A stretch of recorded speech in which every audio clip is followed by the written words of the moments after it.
ഒരു മാഗ്നറ്റിക് ഫീൽഡുള്ളൊരു ടെറൈനാണ്. നമ്മുടെ ഈ കൊക്കയിലോട്ട് ഇങ്ങനെ വലിക്കും. അപ്പം ശരിക്കും പറഞ്ഞാൽ ഒന്ന് നമ്മൾ ഹാൻഡിൽ ബലപ്പിച്ചിരിക്കുമ്പോൾ ഈ തറ മുഴുവൻ കല്ലാണ്, നമുക്കൊരു ഗ്രിപ്പില്ല. ഇതിങ്ങനെ ഓടിച്ച് അവിടെ എത്തുമ്പോഴത്തേക്കും നമ്മൾ ശരിക്കും അവിടെ നമ്മൾ ഡെഡ് ബോഡിയാവും. അങ്ങനത്തെ സംഭവം അത്രയും ഒരു ഭയങ്കര ടെറൈനാണ്. സാധാരണ ഇവര് പുറം ലോകമായിട്ട് ബന്ധമില്ലാത്ത വില്ലേജസ് ഉണ്ടല്ലോ, അപ്പൊ അങ്ങനെയുള്ള അവിടെ ചെല്ലുമ്പോൾ അവര് നമ്മളെ അക്സെപ്റ്റ് ചെയ്യാൻ ഒരു ബുദ്ധിമുട്ട്. ഒരു ഗ്രാമത്തിലോട്ട് നമ്മൾ കയറി ചെല്ലുമ്പോൾ അവിടെ ഒരുപാട് ആൾക്കാർ പോകുന്ന ഒരു ഗ്രാമമല്ല. അപ്പം ഞാൻ ഹെൽമെറ്റും സംഭവങ്ങളൊക്കെ ഇട്ടിട്ട് ഞാൻ വണ്ടി കൊണ്ട് ചെറിയൊരു ബൈ റോഡ് ഇങ്ങനെ വന്ന് കയറും. അവിടെ കൊണ്ട് നിർത്തിയത് ഒരു 2 ലേഡീസ് ഇങ്ങനെ ഇവരെന്നെ കൊണ്ട് ഭയങ്കര വിളിയായി. അങ്ങനെയുള്ള സ്ഥലത്തു നിന്ന് നമ്മൾ ഉടനെ വിഡ്രോ ചെയ്യുക. ഹെൽത്ത് കെയർ ഫെസിലിറ്റീസ് എന്തെങ്കിലും ഒന്നുമില്ല. അത്യാവശ്യമുള്ള സാധനം നമ്മൾ തന്നെ കൊണ്ടുപോകും. ഇൻസ്റ്റാഗ്രാമിലൊക്കെ നമ്മൾ ഹിമാലയ റീൽസ് കണ്ടു എന്നും പറഞ്ഞിട്ട് നാളെ ഒറ്റ മൈൻഡിന് ഇറങ്ങിപ്പോകാൻ പറ്റുന്ന ഒരു പരിപാടിയല്ല. ഒരിക്കലും പറ്റില്ല. പ്രത്യേകിച്ച് ഹിമാലയ യാത്ര ചെയ്യുവാണെങ്കിൽ നമ്മളത് പ്രിപ്പറേഷനോടെ തന്നെ യാത്ര ചെയ്യണം. ഈ ആദ്യമായിട്ടൊക്കെ പോകുമ്പോഴത്തേക്ക് ഇങ്ങനെ താഴോട്ടൊക്കെ നോക്കാൻ ഒരു പേടിയായിരിക്കും. നമ്മൾ എക്സ്പീരിയൻസ്ഡ് ആണ് എങ്കിലും നമുക്കൊരു പേടിയായിരിക്കും. അതൊക്കെ ഉണ്ടാകുമ്പോഴത്തേക്കാണ് നമ്മളൊരു റൈഡർ ആവുന്നത്.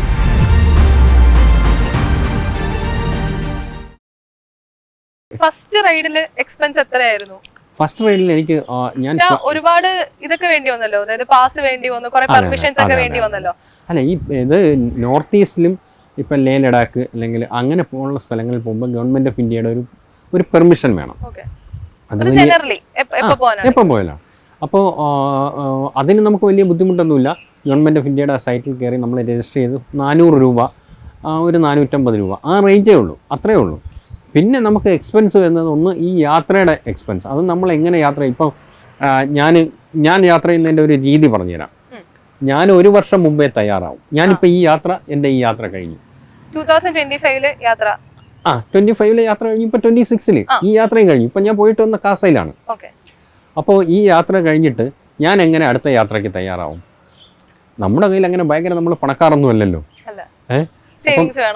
ആദ്യത്തെ യാത്ര പറയാം, ആദ്യത്തെ അല്ല ശരിക്കും രണ്ടാമത്തെ പുതിയ വണ്ടി എടുത്തിട്ടുള്ള യാത്ര പറയുകയാണെങ്കിൽ പുതിയ ഹോണ്ട CB350 ഇതാണ് പുതിയ വണ്ടി. നമ്മൾ പുതിയതായിട്ട് വണ്ടി എടുക്കുന്നു. ഇതിനൊരു എമൗണ്ട് ആവും. ഇതിനെ നമ്മൾ ലോണൊക്കെ ഇട്ടൊക്കെ എടുത്തു. പക്ഷേ ഈ ലോൺ അടയ്ക്കണം, അതേസമയം നമ്മൾ അടുത്ത യാത്രയ്ക്കുള്ളൊരു ചിലവും കൂടെ കണ്ടെത്തണമല്ലോ. അപ്പം ഞാൻ എന്ത് ചെയ്യുന്നു വെച്ചാൽ എൻ്റെ കയ്യിൽ ഒരു ദിവസം കിട്ടുന്ന ചിലപ്പോൾ 100 രൂപയായിരിക്കും എക്സ്പെൻസ് അല്ലാതെ, മീൻസ് 50 രൂപയായിരിക്കും. ഇതെല്ലാം ഞാൻ ഒരു സ്ഥലത്ത് ഡെപ്പോസിറ്റ് ചെയ്യും. ചിലപ്പോൾ ഒരു 1000 റുപ്പീസ് ചിലപ്പോൾ എനിക്ക് ഒരു ദിവസം ഡെപ്പോസിറ്റ് ചെയ്യാൻ പറ്റും. നമ്മൾ ആ ഏരിയ നോക്കേ ചെയ്യരുത്. അങ്ങനെ ഞാൻ ചെയ്ത് അടുത്ത 1 വർഷം ആകുമ്പോഴത്തേക്ക് അത് നമുക്ക് യാത്ര ചെയ്യാനുള്ള ഒരു കാശായി. നമ്മൾ വേറൊരു എഫർട്ട് എടുക്കുന്നില്ല. അങ്ങനെയാണ് ഞാൻ ചെയ്യുന്നത്. പിന്നെ ഉണ്ട് റൈഡിങ് ഗിയേഴ്സ്. ഈ റൈഡിങ് ഗിയേഴ്സ് വണ്ടിയുടെ ബാക്കി ആക്സസറീസ് ഉണ്ട്. നമ്മൾ റൈഡ് ചെയ്യാൻ പോകുമ്പോൾ കുറച്ച് ആക്സസറീസൊക്കെ വേണം. അതിൻ്റെ അകത്ത് വേണമെന്നുള്ള കുറേ കാര്യങ്ങളുണ്ട്. എൻജിൻ ഗാർഡ്, അതിൻ്റെ ഇപ്പം നമ്മുടെ ലൊക്കേഷൻ അറിയാനുള്ള അതിൻ്റെ സംഭവങ്ങൾ. പിന്നെ നമ്മുടെ ഗിയേഴ്സ് ഉണ്ട്, അതായത് റൈഡിങ് ജാക്കറ്റ് ഉണ്ട്, റൈഡിങ് പാൻ്റ് ഉണ്ട്, അങ്ങനെയുള്ള സാധനം, ഗ്ലൗസ്, ഈ സാധനങ്ങൾ, ഇതെല്ലാം കൂടെ ഒരു എമൗണ്ട് ആവും. അപ്പോൾ ഇതൊക്കെ നമ്മൾ ഒരിക്കൽ വാങ്ങിച്ചു കഴിഞ്ഞാൽ പിന്നെ നമുക്ക് അത് ചീത്തയാകുമ്പോൾ വാങ്ങിച്ചാൽ. പക്ഷേ ഈ യാത്രയുടെ എക്സ്പെൻസ് നമ്മൾ മീറ്റ് ചെയ്യണം. അപ്പോൾ 1 വർഷം ഒരു 1 ലക്ഷം രൂപ നമ്മൾ കാൽക്കുലേറ്റ് ചെയ്യുക. അതിനെ നമ്മൾ കുറേശ്ശെ ഉണ്ടാക്കിയിട്ട് നമ്മൾ ആ ഫൈനൽ സമയത്ത് അതിനെ ഓപ്പൺ ചെയ്യുമ്പോൾ അല്ലെങ്കിൽ അതിൻ്റെ വിഡ്രോ ചെയ്യുമ്പോഴത്തേക്ക് അത് നല്ലൊരു എമൗണ്ട് ആയിരിക്കും.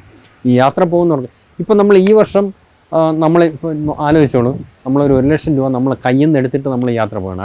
അടുത്ത പ്രാവശ്യം അത് ചെറിയൊരു മടി വരും. ഈ 1 ലക്ഷം രൂപ നമുക്ക് കയ്യിൽ നിന്ന് എന്തെല്ലാം ചെയ്യാം, നമുക്ക് മറ്റേത് ഇതിന് വേണ്ടി മാറ്റി വയ്ക്കുന്നതാണ്. അപ്പം നമ്മുടെ യാത്രകൾക്കൊരു കണ്ടിന്യൂറ്റി കിട്ടും. എക്സ്പെൻസ് ഒരു വലിയ സംഭവം, എക്സ്പെൻസാണ് കൂടുതൽ. ഇപ്പം ഞാൻ പോയിട്ട് വരുമ്പോഴത്തേക്ക് റൈഡ് എങ്ങനെയുണ്ട് എന്ന് ചോദിക്കുന്നതിനേക്കാളും കൂടുതൽ ആൾക്കാർ എക്സ്പെൻസ് എത്രയാണ് എന്ന് ചോദിക്കുന്ന ആൾക്കാരാണ്. അപ്പോൾ ഈ എക്സ്പെൻസ് അതിപ്പോ നേരത്തെ പറഞ്ഞാൽ ഈ വെതറിന്റെ പ്രശ്നം വന്നപ്പോഴത്തേക്കും പിന്നെ അവരുടെ ഹെൽപ്പ് വേണ്ടി വന്നു. അപ്പോൾ ഒരു എക്സ്ട്രാ 15,000 ആയി. അതെ, അതൊന്നും കാൽക്കുലേറ്റഡ് എമൗണ്ട് അല്ല. അതിന് നമ്മളൊരു ചെറിയൊരു നമ്മുടെ അക്കൗണ്ടിൽ എന്തെങ്കിലും ഒരു സംഭവം കാണുമല്ലോ, ആ സമയത്ത് അതിനെയും കൂടെ ഇങ്ങോട്ട് വലിക്കും. യാത്ര പോയി കഴിഞ്ഞാൽ ഈ യാത്രയാണ് സ്റ്റാർ. യാത്ര നമ്മളെ കൊണ്ടുപോവുകയാണ്. ചിലപ്പോൾ നമ്മൾ പ്രതീക്ഷിക്കാത്ത സന്തോഷം നമ്മളെ മനസ്സിലുണ്ടാക്കുന്ന കാര്യങ്ങൾ ഉണ്ടാക്കി തരും. ചിലപ്പോൾ നമ്മൾ ഭയങ്കര നിരാശരാകുന്ന ചില ദിവസങ്ങളുണ്ടാവും. പക്ഷേ അടുത്ത ദിവസം നമ്മൾ വീണ്ടും ഹാപ്പി ആവും. ഇത് യാത്ര ഭയങ്കര സംഭവമാണ്. അതാണ് നമ്മളെ കൊണ്ടുപോകണം. യാത്രയിൽ നമ്മൾ മസിൽ പിടിക്കാൻ പാടില്ല. അതെങ്ങോട്ടാണോ കൊണ്ടുപോകണം. ചിലപ്പോൾ റൂട്ട് നമ്മൾ തിരിച്ചുവിടേണ്ടി വരും. ഞാൻ പറഞ്ഞില്ലേ, ഇപ്രാവശ്യം യാത്ര പോയപ്പോഴത്തേക്ക് കുളുവിൽ നിന്നും ഷിംല ഹൈവേ കയറാൻ ഏകദേശം ഒരു 150-200 കിലോമീറ്റർ ഓഫ് റോഡ് ഇല്ലാത്ത സ്ഥലത്തൂടെ മല കയറി. ഇത് ചിലർ മടിക്കും. എത്രയോ റൈഡേഴ്സ് തിരിച്ചുപോയി. തിരിച്ചു പോകുന്ന കാറിൽ വന്നവർ വരെ തിരിച്ചു പോയി. കാറിലൊക്കെ പക്ഷെ കയറി ഇറങ്ങാൻ ഭയങ്കര ബുദ്ധിമുട്ടാണ്. പക്ഷേ എന്നാലും ഒരുപാട് പേര് തിരിച്ചു പോയി. ഈ ഇത്രയും ദൂരം ഇങ്ങനെ ഇറങ്ങണമെന്നുള്ളതുകൊണ്ട് നമ്മൾ സ്ഥലം അതാണ്, അവിടെ എത്തിയേ പറ്റുള്ളൂ, ഇല്ലെങ്കിൽ നമ്മുടെ യാത്ര വേസ്റ്റ് അല്ലേ. ഇങ്ങനെ ഫിക്സ് ചെയ്താൽ പിന്നെ അതെ, ആ പോയിന്റിലോട്ട് യാത്ര ചെയ്യുക എന്നുള്ളതാണ്. അതിന് എന്ത് വിഷയം വന്നാലും അങ്ങനെയാണത്. പിന്നെ ഇപ്പം വില്ലേജേഴ്സിന്റെ കാര്യം പറഞ്ഞില്ലേ, അപ്പം ഏതെങ്കിലും വേർസ്റ്റ് എക്സ്പീരിയൻസ് ഉണ്ടായോ? ഇല്ല, അങ്ങനെ എനിക്ക് എൻ്റെ ഒരു യാത്രകളിലും അത് ഉണ്ടായില്ല അല്ല, എന്നുള്ളത്. സാധാരണ ഇവര് പുറം ലോകമായിട്ട് ബന്ധമില്ലാത്ത വില്ലേജേഴ്സ് ഉണ്ടല്ലോ, അപ്പൊ അങ്ങനെയുള്ള അവിടെ ചെല്ലുമ്പോ അവര് നമ്മളെ അക്സെപ്റ്റ് ചെയ്യാൻ ഒരു ബുദ്ധിമുട്ട് കാര്യങ്ങൾ ഉണ്ടാവുമല്ലോ. അപ്പൊ അങ്ങനെ എന്തെങ്കിലും ഒരു എക്സ്പീരിയൻസ് ഉണ്ടായിട്ടുണ്ടോ? അല്ല, അങ്ങനെ ഇപ്പൊ പോലും എനിക്കൊരു എക്സ്പീരിയൻസ് ഉണ്ടായി. അതായത് ഒരു ഗ്രാമത്തിലോട്ട് നമ്മൾ കയറി ചെല്ലുമ്പോൾ അവിടെ ഇങ്ങനെ ഒരുപാട് ആൾക്കാർ പോകുന്ന ഒരു ഗ്രാമമല്ല. അപ്പം ഞാൻ ഹെൽമെറ്റും സംഭവങ്ങളൊക്കെ ഇട്ടിട്ട് ഞാൻ വണ്ടി കൊണ്ട് ഒരു ചെറിയൊരു ബൈ റോഡ് ഇങ്ങനെ വന്ന് കയറും. അവിടെ കൊണ്ട് നിർത്തിയത് ഒരു 2 ലേഡീസ് ഇങ്ങനെ, ഇവരെന്നെ കൊണ്ട് ഭയങ്കര വിളിയായി. കാര്യം ഇവർ വിചാരിച്ച് ഞാൻ വല്ല ഏലിയനിലും അങ്ങനെ എന്തെങ്കിലും സംഭവം ഹെൽമെറ്റൊക്കെ വെച്ച് നമ്മുടെ ബോഡി സംഭവം അയ്യോ എന്ന് വിളിച്ചു. ഉടൻ തന്നെ ആൾക്കാരൊക്കെ ഒന്ന് നമ്മൾ പിന്നെ അവരെ ശല്യം ചെയ്യാൻ പാടില്ല, അവരുടെ ലൈഫിലോട്ട് നമ്മൾ കടന്നു കയറാൻ പാടില്ല. അവർ ഓക്കെ ആണെങ്കിൽ നമ്മൾ ഓക്കെ. അങ്ങനെയുള്ള സ്ഥലത്തു നിന്ന് നമ്മൾ ഉടനെ വിഡ്രോ ചെയ്യുക. അപ്പം അങ്ങനെയുള്ള സ്ഥലങ്ങൾ നമുക്കറിയാം. ഈ റൈഡേഴ്സ് തന്നെ നമ്മൾ തമ്മിൽ കോൺവെർസേഷൻ അല്ലെങ്കിൽ നമ്മൾ സംസാരിക്കുമല്ലോ. അപ്പോൾ ഈ പറയും നമ്മൾ ഈ ഒരു സ്ഥലത്ത് പോകുമ്പോൾ അതിനെക്കുറിച്ച് ഫുള്ളായിട്ട് പഠിച്ചിട്ടാണ് പോകണം. ഒരു വർഷം ഇരുന്ന് നമ്മൾ ഓരോ കാര്യങ്ങളും ചാർട്ട് ചെയ്തിട്ടാണ് പോണത്. അപ്പോൾ അതിനെക്കുറിച്ച് നമ്മൾ അവിടെ പോയിട്ടുള്ള റൈഡേഴ്സിൻ്റെ അടുത്ത് ചോദിക്കുമ്പോൾ അവർ പറയും അത് അവർ അക്സെപ്റ്റ് ചെയ്യില്ല, ആ ഏരിയ പോകണ്ട, അത് നിങ്ങൾ പോയാലും നിങ്ങൾക്ക് അവിടെ നിന്ന് ഒരു ഹെൽപ്പും കിട്ടില്ല. മാത്രമല്ല ഇൻ കേസ് നമ്മൾ അവിടെ എങ്ങാനും പോയി പെട്ടിട്ട് നമുക്ക് എന്തെങ്കിലും പറ്റിപ്പോയാൽ ഒന്നും ചെയ്യാൻ പറ്റില്ല. അപ്പോൾ അവരെ ലൈഫിലോട്ട് നമ്മൾ കടന്നു പോകാതിരിക്കുക എന്നുള്ളതാണ്. പിന്നെ അങ്ങനെയുള്ള ചില സ്ഥലങ്ങളൊക്കെ ഉണ്ട് കേട്ടോ. ചിലർ നമ്മൾ അങ്ങോട്ട് വിളിച്ചുകൊണ്ട് അവരെ ഗ്രാമം കാണിക്കും. നമുക്കിങ്ങനെ ഒരു സ്ഥലമുണ്ട്, അവരങ്ങോട്ട് വിളിച്ചുകൊണ്ട് പോയി കാണിക്കും. അവരുടെ ഇപ്പോൾ ഒരു കഴിഞ്ഞ റൈഡിന് ഗുജറാത്തിൽ അങ്ങനെ ഒരു സ്ഥലത്തിലോട്ട് പോയി. അപ്പോൾ ഈ ഭാവ്നഗർ റൂട്ടിൽ അവർ പുതിയ റോഡ് ഉണ്ടാക്കിക്കൊണ്ടിരിക്കുകയാണ്. അതുവഴി ഞാൻ പോയി. ഒറ്റ മരങ്ങളില്ല, ഒരു സംഭവമില്ല, ഫ്രൈ ആവും നമ്മൾ ലിറ്ററലി പറഞ്ഞാൽ. അങ്ങനെ ഒരു സ്ഥലം വന്നപ്പോൾ ഈ വെള്ളം പോകാൻ വേണ്ടിയിട്ട് വലിയൊരു ഹോൾ വെച്ചിട്ടുണ്ടായിരുന്നു അപ്പുറത്ത് വെള്ളം. ഞാൻ വണ്ടി അവിടെ ഒതുക്കി വെച്ചിട്ട് ഇതിൻ്റെ അകത്ത് കയറിയിരുന്നു. കാര്യം കുറച്ച് നേരം നമുക്ക് റെസ്റ്റ് ചെയ്തില്ല എങ്കിലും നമ്മൾ ഡീഹൈഡ്രേഷനായിട്ട് നമുക്ക് കുറച്ച് നേരം ഇരുന്നപ്പോഴുണ്ട് ഒരാളൊരു ചെറിയ സ്കൂട്ടറിൽ വരുന്നുണ്ട്. അപ്പോൾ പുള്ളി എന്നെ വിളിച്ച് എന്താ പ്രശ്നമെന്ന് ചോദിച്ചു. ഞാൻ ഒന്നുമില്ല, റെസ്റ്റ് ചെയ്യണം, എൻ്റെ വീട്ടിൽ റെസ്റ്റ് ചെയ്യാം വാ എന്ന് പറഞ്ഞിട്ട് കൊണ്ടുപോയി. അപ്പോൾ പുള്ളി നോർമലി ഒരാൾ, ഞാൻ വിചാരിച്ചു ഇനി അവരെ വീട്ടിലൊക്കെ പോയിട്ട് എന്ത് ചെയ്യാനാണ് എന്തെങ്കിലും. പക്ഷേ ഞാൻ വിചാരിച്ചു ഇതിലൊരു ഭയങ്കര ആശ്വാസമല്ലേ. അപ്പോൾ അങ്ങനെ ഞാൻ നേരെ പുള്ളിയുടെ കൂടെ പോയി. അവിടെ ചെന്നപ്പോഴത്തേക്കാണ് പുള്ളി അവിടുത്തെ ഒരു ഭയങ്കര വലിയ ലാൻഡ് ലോഡാണ്. ഒരുപാട് ഏക്കർ സ്ഥലത്തിൻ്റെ നടുവിലൊരു വീട്, കുറേ പശുക്കൾ, ഏകദേശം 20ഓളം ജോലിക്കാർ. അപ്പോൾ പുള്ളിയുടെ ഒരു മകൻ ജർമ്മനിയിലാണ്, അടുത്ത മകൻ ജർമ്മനിയിൽ പോകാൻ വേണ്ടി ഇരിക്കുകയാണ്. അപ്പം മറ്റവൻ വന്നാലേ ഇവനെ അയക്കുള്ളൂ എന്നുള്ള ഒരു ഇതിൽ പുള്ളി ഇരിക്കുകയാണ്. കാര്യം എന്ന് പറഞ്ഞാൽ ഇവർ രണ്ടുപേരും അവിടെ പോയിട്ട് അവിടെ സെറ്റിൽ ആവുമെന്ന് വിചാരിച്ചിട്ട് ആവശ്യം പോലെ കാശുണ്ട്. അവിടെ ചെന്നിട്ട് പുള്ളി നമ്മളെ അവിടെ വിളിച്ചിരുത്തി നല്ല ലസ്സിയൊക്കെ കൊണ്ടുവന്നു. ഭയങ്കര ഹാപ്പി, അവർ ഭയങ്കര ഹാപ്പി. നമ്മളെ വിളിച്ചോണ്ട് അവരുടെ വീട്ടിൽ പോണതാണ്. പിന്നെ വൈകുന്നേരം ആകുമ്പോൾ ഇവരുടെ ജോലിക്കാരെല്ലാം വന്നു. അവർ വന്നിരുന്നിട്ട് എല്ലാവരും കൂടെ ഒരുമിച്ച് ചായയൊക്കെ കുടിച്ച് വൈകുന്നേരം നല്ല ഹാപ്പിയായി. അപ്പം നമ്മൾ ഈ ഹാപ്പി ലൈഫിനെ കുറിച്ച് ഇങ്ങനെയൊക്കെയാണ് നമ്മൾ. എന്നെ അവർ വിടില്ല, നിങ്ങളിന്ന് ഇവിടെ കിടക്കുന്നുണ്ട്. പക്ഷേ ഞാൻ ഓൾറെഡി ബുക്ക് ചെയ്തിരുന്നു ഹോട്ടൽ. അപ്പോൾ ഒരു 20 കിലോമീറ്ററും കൂടെ ഉള്ളൂ. അതുകൊണ്ട് മാത്രം ഞാൻ പോയത്. ഇങ്ങനെയുള്ള എക്സ്പീരിയൻസ് ഉണ്ട്. ഞാൻ പറഞ്ഞില്ല, ചില സ്ഥലങ്ങളിൽ പോകുമ്പോൾ അവർ നമ്മളെ ആക്സെപ്റ്റ് ചെയ്യില്ല. അപ്പം നമ്മൾ അവിടെ നിന്ന് വിഡ്രോ ചെയ്യുക. അതാണ് ഈ അറിയാം. ഈ ചില ഗ്രാമങ്ങൾ ഇപ്പം ഞാൻ പറയില്ലേ, നമ്മൾ ലക്ഷദ്വീപിൽ അല്ല മറ്റേ ഇവിടെ ആൻഡമാനിൽ പോകുമ്പോൾ അവിടുത്തെ ഒരു ട്രൈബൽ വിഭാഗം അവരുടെ ഇടയ്ക്ക് ആളിനെ കയറ്റയില്ല, അവർ ആക്രമിക്കും. അതുപോലെയുള്ള ചില സ്ഥലങ്ങളുണ്ടാവും. അവിടെ ആ ഏരിയ നമ്മൾ ടച്ച് ചെയ്യരുത്. കാര്യം അവരുടെ പ്രൈവസിയാണ്. ഈ പ്രൈവസിയിൽ നമ്മൾ പോയിട്ട് നമ്മൾ അവിടെ ടൂറിസം കളിക്കാൻ നിന്നാൽ അവർ പണി തരും. ഈ യാത്രയിൽ ഇതുവരെ പോയാല് ഈ ജീവൻ കൈ പിടിച്ച് പോവുക അങ്ങനെ ഒരു എക്സ്പീരിയൻസ് എന്തെങ്കിലും ഉണ്ടായിട്ടുണ്ടോ? അയ്യോ ഭയങ്കരം. അതെന്ന് പറഞ്ഞാൽ കാർത്തുമില്ല സബ്മിറ്റ് ചെയ്തത്. അത് ഞാൻ പറഞ്ഞില്ലേ, ഈ ഓഫ് സീസണിലാണ് പോയത്. ഒന്ന് അവിടെ പോസ്റ്റില്ല, അതായത് മുകളിൽ ലഡാക്ക് പോലീസിൻ്റെ ആർമിയുടെയൊക്കെ പോസ്റ്റുണ്ട്. ഇതില്ലാത്ത സമയത്ത് ആണ് ഞാൻ പോണത്. അത് ശരിക്കും ഞാൻ അവിടെ നിന്ന് ഒരു സ്പെഷ്യൽ പെർമിഷൻ വാങ്ങിച്ച് ഈ 2 പോലീസുകാർ ഇങ്ങനെ ഈ കോൺവേ ആയിട്ടൊക്കെയാണ് പോകുന്നത്. അവർ നമ്മളെ കൊണ്ട് ഈ സമയത്ത് ഷൂട്ടിംഗ് സ്റ്റോൺസ് എന്ന് പറയും, വലിയ കല്ലുകൾ ഇങ്ങനെ ഉരുണ്ട് വീണുകൊണ്ടിരിക്കുക. ഇവരുള്ളതുകൊണ്ട് ആ പോലീസിൻ്റെ ഒരു പ്രൊട്ടക്ഷൻ ഉള്ളതുകൊണ്ട് മാത്രമാണ് നമ്മൾ രക്ഷപ്പെട്ടത്. ഇതിങ്ങനെ വലിയ കല്ലുകൾ ഉരുണ്ട്. ഇത് മാറ്റാൻ വെച്ചിരുന്ന ഒരു JCB ഉണ്ട് അവിടെ. അതിൻ്റെ മുകളിൽ ഒരു വലിയ കല്ല് വീണിട്ട് പകുതി ഇങ്ങനെ പ്രശ്നമായിരിക്കുക. അതൊന്ന്. രണ്ടാമത് ഈ ടെറൈൻ ഒരു ഈ സമയത്താണ് ഒരു മാഗ്നറ്റിക് ഫീൽഡുള്ളൊരു ഒരു ടെറൈനാണ്. നമ്മുടെ ഈ കൊക്കയിലോട്ട് ഇങ്ങനെ വലിക്കും. അപ്പോൾ ശരിക്കും പറഞ്ഞാൽ ഒന്ന് നമ്മൾ ഹാൻഡിൽ വിലപ്പിച്ചിരിക്കുമ്പോൾ ഈ തറ മുഴുവൻ കല്ലാണ്, നമുക്കൊരു ഗ്രിപ്പില്ല. ഇത് ഒരു 10-15 കിലോമീറ്റർ ഓടിച്ച് നമ്മൾ അങ്ങനെ കിലോമീറ്റർ അത്രയും സ്പീഡിലേ ഓടിക്കാൻ പറ്റുള്ളൂ. ഇതിങ്ങനെ ഓടിച്ച് അവിടെ എത്തുമ്പോഴത്തേക്കും നമ്മൾ ശരിക്കും അവിടെ നമ്മൾ ഡെഡ് ബോഡിയാവും, അങ്ങനത്തെ സംഭവം. അത്രയും ഒരു ഭയങ്കര ടെറൈനാണ്.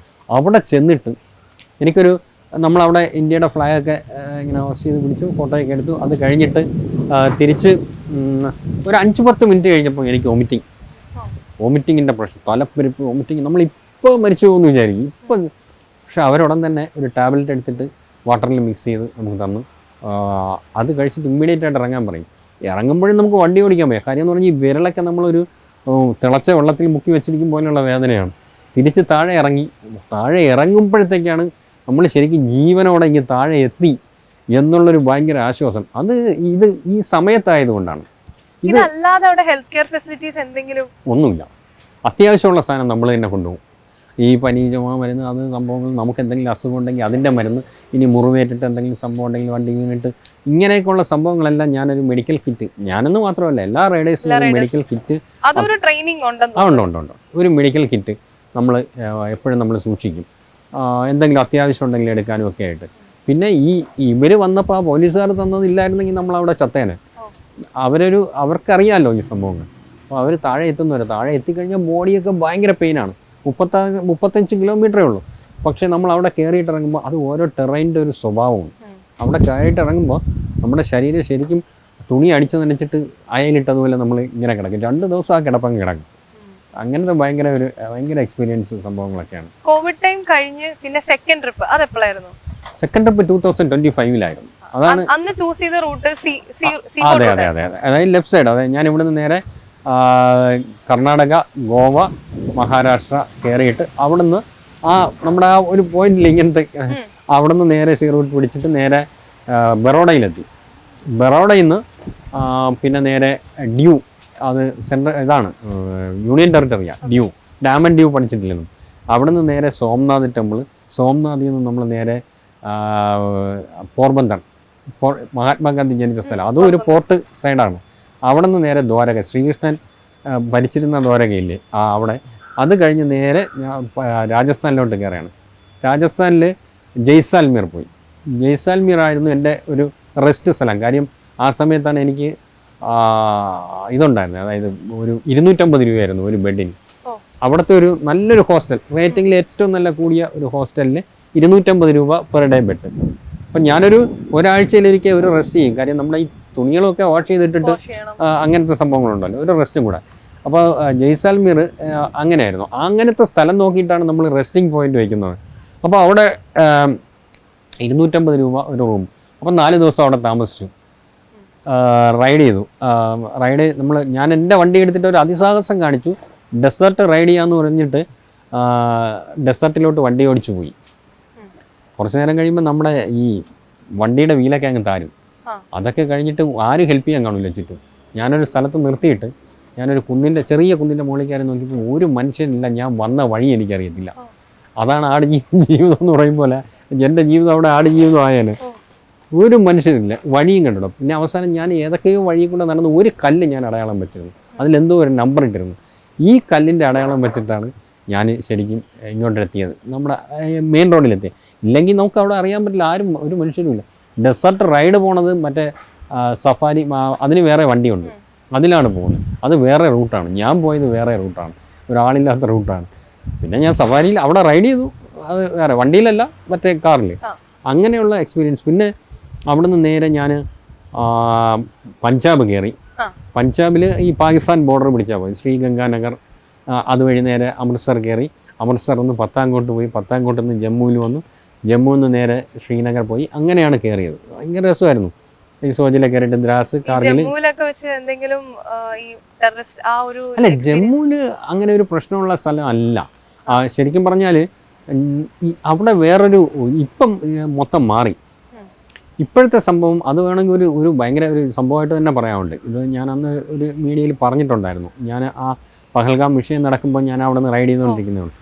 അപ്പോൾ അതായത് ഇപ്പോൾ ഒരു 15-20 വർഷമായിട്ടും ഈ യങ്സ്റ്റേഴ്സ് ഉണ്ടല്ലോ, യങ്സ്റ്റേഴ്സ് മൊത്തം മാറി അവരുടെ ലൈഫ് സെറ്റിലാക്കാനുള്ളൊരു സംഭവത്തിലുണ്ട്.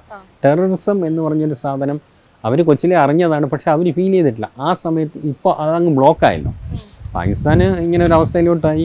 ടെററിസം ഭയങ്കര സ്ട്രോങ് ആയിട്ട് അതിനുള്ള എതിരെ ആക്ഷൻ എടുത്തപ്പോഴത്തേക്ക് ഇപ്പം ടെററിസം അവിടെ വളരെ കുറവാണ്. എന്നാലും ഇപ്പോഴും കുറച്ച് മുറ്റിയ തീവ്രവാദികളുണ്ടാവും. അവരാണ് ഈ ഇടയ്ക്ക് ഈ പണിയൊക്കെ നടത്തുന്നത്. ന്യൂ ജനറേഷൻ വന്നിട്ട് അവർ സ്കൂളുകളിലൊക്കെ പോയി പഠിച്ചു. ഞാനും രാവിലെ ഏർലി മോർണിംഗിലൊക്കെ റൈഡ് ചെയ്യുമ്പോഴത്തേക്ക് സ്കൂളുകൾ അവിടെ കുറച്ച് എനിക്ക് തോന്നുന്നു ഏർലി മോർണിംഗിലാണ് ക്ലാസ്സൊക്കെ വലിയ സ്കൂളുകളുടെ വണ്ടികൾ ഇതൊക്കെ വന്നിട്ട് ഇവർ കുറച്ച് വിദ്യാഭ്യാസമുള്ളവരായി. ഈ യങ്സ്റ്റേഴ്സ് കൂടുതലും ടൂറിസം ബേസ് ചെയ്തിട്ട് അവിടെ ഭയങ്കര ബിസിനസ്സുകളുണ്ടായി. ഒന്ന് ചിലപ്പോൾ ചില പിള്ളേരൊക്കെ ഏതെങ്കിലും ഒരു വീട് റെൻറ്റിന് എടുത്തിട്ട് അല്ലെങ്കിൽ ഒരു കുറച്ച് വലിയ സ്ഥലം റെൻറ്റിന് എടുത്തിട്ട് ഹോം സ്റ്റേകൾ ആരംഭിക്കും, ചിലർ റെസ്റ്റോറൻറ്റ് ആരംഭിക്കും, ചിലർ ട്രാവൽസ് സ്റ്റാർട്ട് ചെയ്യും. ഇങ്ങനെ ഇവരുടെ കയ്യിലൊക്കെ പൈസ വന്നു തുടങ്ങി ടൂറിസം ലൈവായപ്പോഴത്തേക്ക്. പിന്നെ ആൾക്കാരെങ്ങനെ ജീവിക്കുന്നു, നമ്മളിവിടുന്ന് അവിടെ പോയിട്ട് ആൾക്കാരുടെ ജീവിതം കാണാൻ പോകുമ്പോൾ ഇവിടെ വന്ന ആൾക്കാരെങ്ങനെ ജീവിക്കുന്നു എന്നുള്ളത് അവർക്ക് മനസ്സിലായി. ലോകം എങ്ങനെയാണ് മുന്നോട്ട് പോകുന്നത് എന്നുള്ളൊരു സംഭവം അവർക്ക് മനസ്സിലായി. അപ്പോൾ ഈ കാശുമൊക്കെ കൂടെ വന്നപ്പോൾ ഇപ്പം നമ്മുടെ വീട്ടിലൊരു നല്ല സാമ്പത്തിക സ്ഥിതിയുണ്ട്, അന്തസ്സായിട്ട് ജീവിക്കാനുള്ളൊരു സംഭവം ഉണ്ടെങ്കിൽ നമ്മൾ കച്ചവട പരിപാടിക്ക് പോകില്ലല്ലോ എന്ന് പറയും പോലെ അവരും ഏകദേശം സേഫായിട്ട് സെറ്റിൽ ആവാനുള്ള വഴികൾ. അതുമല്ല യാത്ര, വലിയ വലിയ റോഡുകൾ, ടണൽസ്. ഇപ്പം നമ്മൾ ലാൽ ചൗക്ക് പോയി കണ്ടു കഴിഞ്ഞാൽ ഒരു യൂറോപ്യൻ സിറ്റിയുടെ ഒരു പവറിലാണ്, ഒരു യൂറോപ്പിൻ്റെ ഒരു ശരിക്കും ഒരു ഗരിമയിലാണ് അതങ്ങനെ നിൽക്കുന്നത്. പണ്ടവിടെ ഇന്ത്യൻ പതാക നിർത്താൻ പറ്റില്ലായിരുന്നു, ഇപ്പം അതങ്ങനെ. പിന്നെ ആൾക്കാരും ഒക്കെ മാറി, കുറച്ചൊക്കെ വിവരം വച്ച് തുടങ്ങി. അങ്ങനെ വന്നപ്പോൾ ഇപ്പം അവിടുത്തെ സിറ്റുവേഷൻ അങ്ങ് മാറി, ആൾക്കാരും ഒക്കെ കുറച്ച് ഡെവലപ്പായി, പൈസകൾ വന്നു തുടങ്ങി. ഇത് കണ്ടുകൊണ്ടാണ് മറ്റവന്മാർ അവിടെ നിന്ന് ഇങ്ങോട്ട് വരുന്നത്. ഇവിടെ ആൾക്കാരൊക്കെ കുറച്ച് സമാധാനമായിട്ടൊക്കെ ഇപ്പോൾ അങ്ങനെ ജീവിച്ചു പോവുകയാണല്ലോ, അങ്ങനെ വിട്ടാൽ പറ്റില്ലല്ലോ എന്ന് പറഞ്ഞിട്ടാണ് ഇവന്മാർ അവിടെ നിന്ന് വന്നിട്ട് ഈ പകൽക്കാമിൻ്റെ പണി നടത്തിയത്. അങ്ങനെ ഈ സ്ഥലത്തിൻ്റെ മാറ്റങ്ങളുണ്ടല്ലോ. അല്ല, ഞാൻ basically I M A photographer. ഞാനൊരു ഫോട്ടോഗ്രാഫറാണ്. ഇപ്പോൾ ഞാൻ സിനിമയിൽ വർക്ക് ചെയ്യുന്നുണ്ട്. സിനിമയിൽ എം പത്മകുമാർ ഡയറക്ടർ ഉണ്ടല്ലോ, പുള്ളിയുടെ അസോസിയേറ്റായിട്ട് വർക്ക് ചെയ്യുന്നുണ്ട്. അതിൻ്റെ കൂടെയാണ് ഈ റൈഡിങ്ങും ഒക്കെ ആയിട്ട് ഇങ്ങനെ പോകുന്നത്. ബേസിക്കലി ഞാനൊരു ഫോട്ടോഗ്രാഫറാണ്. ഇനിയിപ്പോൾ ചോദിക്കാനുള്ളത് ഫിസിക്കൽ ബോഡി പ്രിപ്പറേഷൻ അതെങ്ങനെയാണ്? അത് നമ്മളിപ്പോൾ ഒരു റൈഡ് പോകുന്നതിന് ശരിക്കും പറഞ്ഞാൽ ഒരു മാസം മുമ്പ് തന്നെ നല്ല എക്സർസൈസ്, അറ്റ്ലീസ്റ്റ് ഒരു 1 hour വാക്കിങ്, ഡെയിലി വാക്ക്. പിന്നെ നമ്മുടെ ഈ കൈയുടെയും കാലിൻ്റെയൊക്കെ മൂവ്മെൻറ്റ്സ്. കാര്യം ഒരുപാട് സമയം നമ്മൾ വണ്ടിയിൽ ബൈക്കിൽ ഇങ്ങനെ ഇരിക്കാനുള്ളതാണ്, ഒരുപാട് സമയം ബൈക്കിൽ ഇങ്ങനെ ഒരേപോലെ ഇരുന്ന് യാത്ര ചെയ്യണം. അപ്പോൾ അതിനുള്ള ഒരു തയ്യാറെടുപ്പ്, കൈയും കാലുമൊക്കെ നന്നായിട്ട് മൂവ് ചെയ്തിട്ടുള്ള ഒരു സംഭവങ്ങൾ, അത്യാവശ്യം ഒരു എക്സർസൈസ് ഇത്. പിന്നെ ഫുഡിൽ നമ്മളൊന്ന് കൺട്രോൾ ചെയ്യും, ഹെവി ആയിട്ടുള്ള ഫുഡ് കഴിക്കാതിരിക്കുക, ഓയിലി ആയിട്ടുള്ള ഫുഡ് കഴിക്കാതിരിക്കുക, ഇങ്ങനെ ഒന്ന് തയ്യാറെടുക്കും. പിന്നെ അതുപോലെ തന്നെ ഫുഡിൻ്റെ കാര്യം പറയുമ്പോൾ നമ്മൾ ഓൺലി വേയിലും യാത്രയിലും ഈ ഫുഡ് ഭയങ്കരമായിട്ട് നമ്മൾ കീപ്പ് ചെയ്യണം. എന്തെങ്കിലും ഒരു സംഭവം പറ്റി 2 ദിവസം കിടന്നു കഴിഞ്ഞാൽ നമ്മളെ പ്ലാനെല്ലാം മാറും. അതുകൊണ്ട് നമ്മളത് കൃത്യമായിട്ട് അതും നോക്കണം. ഇപ്പം ഞാൻ എന്ന് പറഞ്ഞാൽ അവിടെ എന്താണോ നാടൻ കിട്ടുന്നത്, അവിടെ ഏറ്റവും പ്യുവറായിട്ട് കിട്ടുന്ന സാധനം 2 എണ്ണമാണ് മെയിനായിട്ട്. ഗോതമ്പ് നല്ല ഗോതമ്പാണ്. ടേസ്റ്റ് തന്നെ വ്യത്യാസമുണ്ട് അവിടുത്തെ ഗോതമ്പായിട്ട്. പിന്നെ അതിൽ മിക്കവാറും റൊട്ടിയായിരിക്കും, ചുട്ടെടുക്കുന്ന സാധനമായിരിക്കും. അത് കഴിഞ്ഞിട്ട് പശുവിൻ്റെ ഉൽപ്പന്നങ്ങളാണ്. അപ്പോൾ ഞാൻ ശരിക്കും കൂടുതൽ ഉപയോഗിക്കുന്നത് ഈ റൊട്ടിയും തൈരുമാണ്. പിന്നെ ഉച്ചയ്ക്ക് നമുക്ക് കാണുമ്പോൾ അറിയാലോ ഇവർ അത്യാവശ്യം നന്നായിട്ടാണ് കുക്ക് ചെയ്യുന്നത്, അല്ലെങ്കിൽ അങ്ങനെയുള്ള സ്ഥലങ്ങളിൽ നിന്ന് കൂടുതലും ഞാൻ ഹോംലിയാണ് യൂസ് ചെയ്യുന്നത്. അങ്ങനെയുള്ള സ്ഥലങ്ങളിൽ നിന്ന് റൈസ് കഴിക്കും. പിന്നെ ഈ മീറ്റ് സാധനങ്ങളൊക്കെ നമ്മൾ കഴിക്കാതിരിക്കുന്നതാണ് ബെറ്റർ.